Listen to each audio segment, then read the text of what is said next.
In the United States, we had not seen in the modern era, really since we had modern firefighting and aircraft, a fire that killed dozens of people and burned thousands of structures all at once, until the Camp Fire destroyed the town of Paradise in California back in 2018.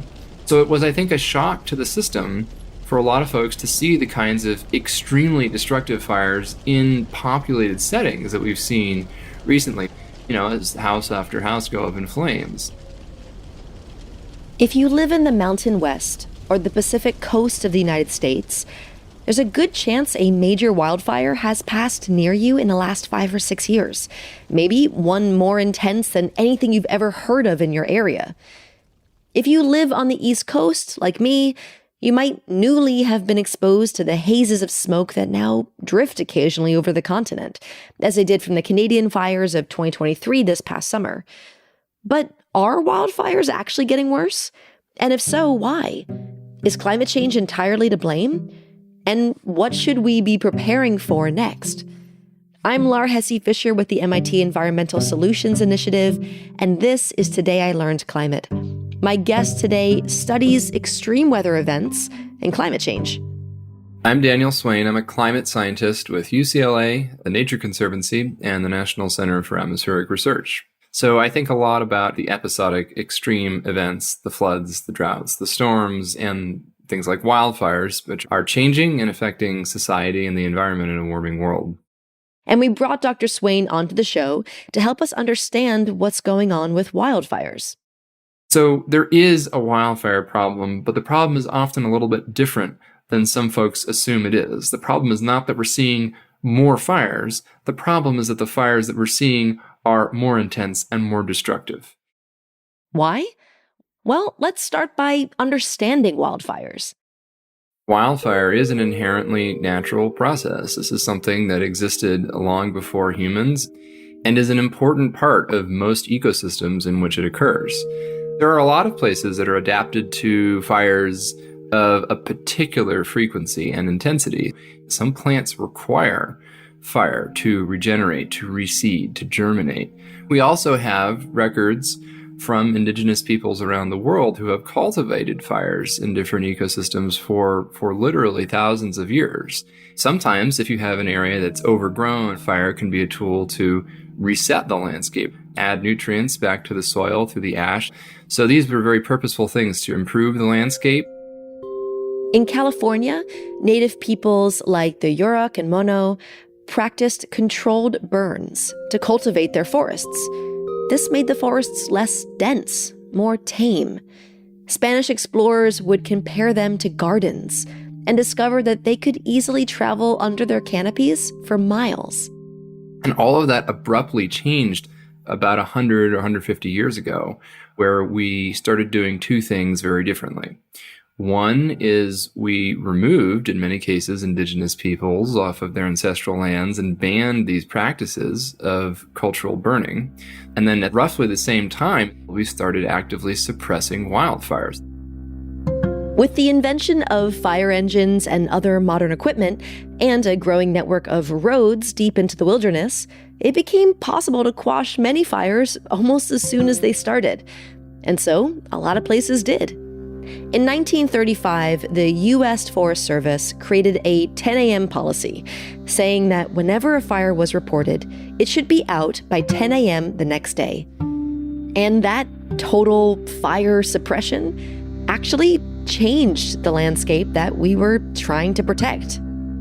Removing that natural fire and those indigenous fires from forested areas resulted in a huge buildup of fuel on the forest floor. When leaves fall down, branches fall down, and eventually whole trees fall down, all of that becomes dead wood or dead woody debris on the forest floor. Simultaneously, you then have growth of living vegetation that is much denser than it would have been in a natural environment. So you actually get a lot more small to medium-sized trees.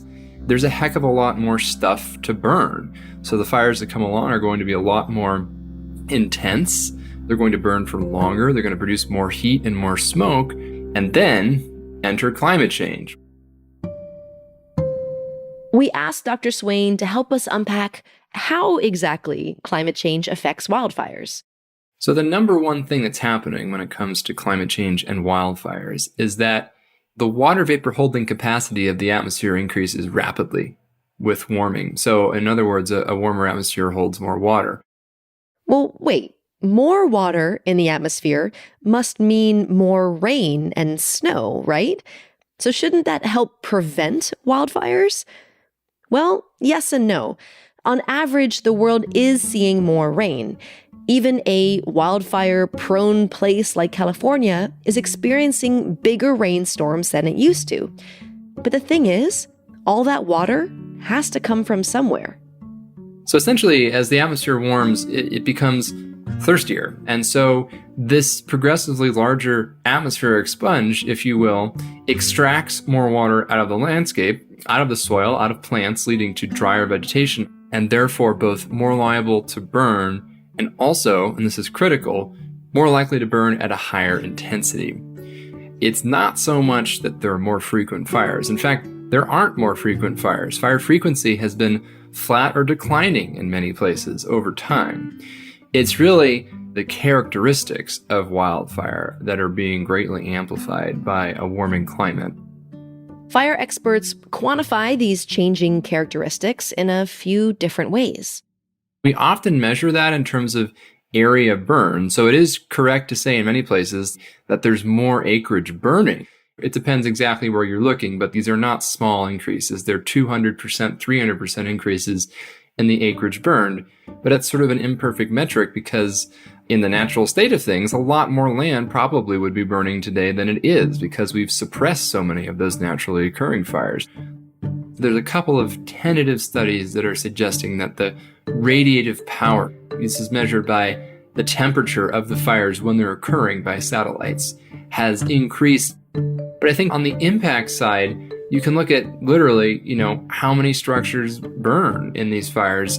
We've gone from having many fire seasons where you wouldn't even see cumulatively more than 100 structures burn to now seeing individual fires that are burning 3, 5, 10,000 structures in one fell swoop. We're even beginning to see types of fire that were once so rare, there's little historical record of them. When we talk about intense fires, it's not just that they're burning hotter, which they are, or moving more quickly, which they are, but it's that they start to interact with the atmosphere and the environment in increasingly exotic and extreme ways. I know this sounds like something out of a science fiction movie, but arguably the strongest tornado in California history was now a swirling vortex of flame, several thousand feet tall and with winds of almost 150 miles an hour, that actually killed people and destroyed houses in its own right. This occurred on the Carr Fire up in 2018 near Redding. So these are the kinds of fires that we're talking about. Look, this is really within the far extremes of what wildfire can do. Not every fire in the future is going to become a tornado, but it did happen just in 2018. But here's the thing. We are not helpless to respond to these extreme events. Hotter temperatures and drier seasons are a reality now. But there's still a lot that we can do to avoid supercharged wildfires in the future. Climate change is a global problem that requires global solutions. And so if you're an at-risk community in the woods somewhere, as a community, there's not a whole lot you can do to alter the long-term trajectory of climate change. That's the global challenge. But there are actually things you can do to alter local fire suppression policies and the local urban development and sprawl. So you can design structures to be more fire resilient. You can manage the landscape, either, a couple acres of land surrounding a structure, or better, hundreds of thousands of acres of land surrounding communities, using a bunch of different tactics specifically to mitigate fire risk. In at-risk areas, you can create large gaps between homes and the surrounding trees and brush. And you can choose foliage that are more fire resilient. Some plants hold more water in their leaves and have fewer flammable oils and resins, which can help slow the spread of wildfire. Buildings themselves can also use more fire-resilient materials, like concrete and masonry, or be renovated with brick facing or stucco so they don't catch as easily. And because things like decks and crawl spaces catch dead vegetation, it's a good idea to eliminate those in high-risk areas too, or to clear them out frequently. These kinds of measures can help buildings survive fires. And we could also rethink where we're building new communities in the first place. More people live in risk zones than ever before, so there are now suburbs and exurbs in places that are extremely high risk for wildfire, and this expanding bullseye effect, as other folks have termed it, it's just, if you throw wildfires randomly out there on the landscape, it's easier and easier to hit a populated target. In much of the U.S., as the population has grown, we've tended to build out, expanding farther into forests and grasslands where wildfire risk is highest. We could instead also build in, adding more housing in the urban and suburban areas that are already well removed from the wildlands and the wildfires. Or here's a totally different strategy. We may do best of all by actually living with more fire. We really should be seeing and embracing more fire on the landscape to prevent the catastrophic fires. Yeah, we can try to make today's fires look more like the fires that native peoples around the world cultivated for thousands of years, a regular, renewing feature of the landscape. There really isn't a no fire option. I think the consensus among fire and climate communities these days is that there is no way to not see more fire in the landscape in a warming climate. The real question is, do we want to see more of the catastrophic fires that we've recently been seeing, or are we willing to embrace seeing more fire on the landscape in the form of prescribed burning, cultural burning, these fires that are, yes, they're still going to produce some smoke, but they're going to produce less smoke and at more opportune times? That's the kind of choice that we potentially have. And I think that that's actually an optimistic thing, because those are two very different options, and we do have some control over which option we choose. That's our episode. To learn more about wildfires and how we can respond to them, check out our show notes or our educator guide, which includes a classroom activity about fire resilience.